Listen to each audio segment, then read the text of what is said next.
আমি তো জানতাম না যে আজই হবে আমার শেষ দিন। আমি তো আমার জুনিয়রদের সাথে একসাথে কত গল্প করতে করতে তোমার হাতে বানানো টিফিনটা খাচ্ছিলাম। তখনও যদি একটু বুঝতে পারতাম। রাত অনেকটা হয়ে যায়। আমি ওয়ার্ডে তখন একা।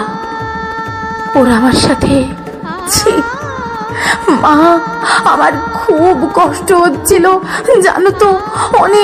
অনেকবার আমি বারণ করেছিলাম, চিৎকার করেছিলাম, বাঁচাও বাঁচাও, কে আছো, আমাকে বাঁচাও। কিন্তু কেউ আমার চিৎকার, আমার আর্তনাদ শুনতে পায়নি জানো তো মা। আর ওরা আরো পশুর থেকেও বিচ্ছিরি ব্যবহার করতে লাগলো, খেলতে লাগলো আমাকে নিয়ে ওরা। আমি ওদের হাতে পায়ে পড়লাম জানো তো। আমি এটাও বললাম যে ছেড়ে দাও প্লিজ, আমাকে আমাকে আমাকে ছেড়ে দাও, আমি কাউকে কিচ্ছু বলবো না, আমাকে যেতে দাও।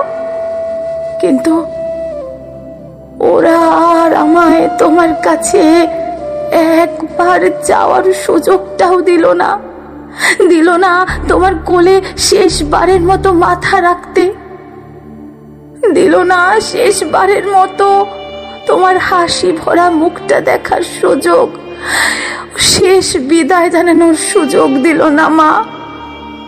আমার গলা টিপে ধরে, নিজেদের সর্বশক্তি দিয়ে আমার গলা চেপে ধরে, জানো মা, আমি অনেক চেষ্টা করি বাঁচার, কিন্তু হয়তো আজ ভগবানও চায়নি যে আমি বেঁচে থাকি। ওই পশুদের শক্তির কাছে আমি হেরে যাই, আমার গলার হাড় ভেঙে যায়। ওরা আমায় এভাবে ওখানে ফেলে রেখে চলে যায়, ওই বিবস্ত্র ভাবে।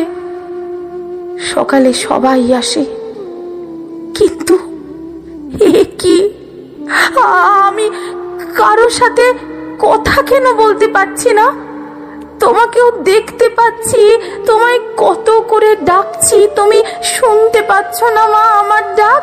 ও মা, ও মা, মা গো, এই তো আমি, দেখো না মা, ও মা, এই তো আমি। তুমি কাঁদছো কেন? কি হয়েছে তোমার? ও মা, ও মা। দেখি মা সামনে একটা লাশের দিকে তাকিয়ে হাউ মাউ করে কাঁদছে। লাশটার মুখ দেখতে পেয়ে আমি শিউরে উঠি। এ কি, এটা যে আমারই নিথর দেহ। আমি কি তবে মারা গেছি? আমিও কাঁদতে শুরু করলাম। সবাই আমার এই মৃত্যুতে শোকাহত। সারা দুনিয়া আমার মৃত্যুর ঘটনা আপাতত জেনে গেছে, সবাই বিদ্রোহ করছে। কিন্তু আমি আমার নিথর দেহের দিকে তাকিয়ে রইলাম। আমার শেষটা তো আরো ভালো হতে পারতো, বলো মা।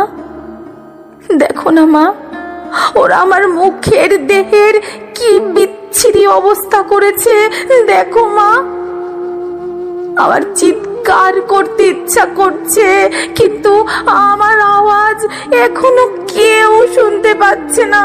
আমি এতগুলো লোকের সামনে চিৎকার করছি, কিন্তু কেউ একটা আমার এই চিৎকার শুনতে পাচ্ছে না। কেউ না, কেউ না, কেউ না। মা, আমার আর তোমার আদর খাওয়া হলো না মা, হলো না।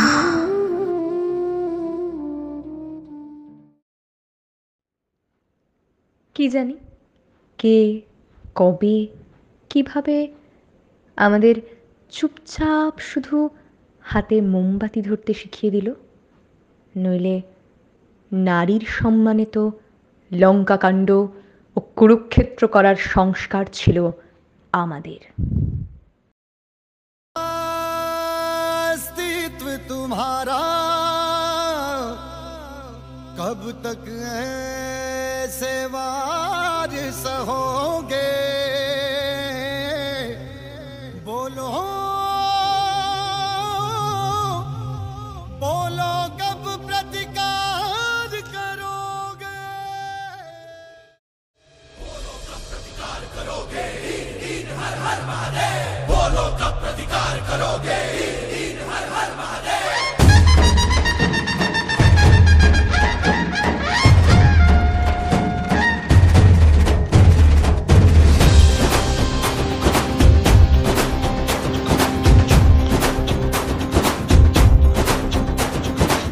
पूछ रहा हूँ अस्तित्व तुम्हारा, कब तक ऐसे वार सहोगे? हो पूछ रहा हूँ अस्तित्व तुम्हारा, कब तक ऐसे वार सहोगे? बोलो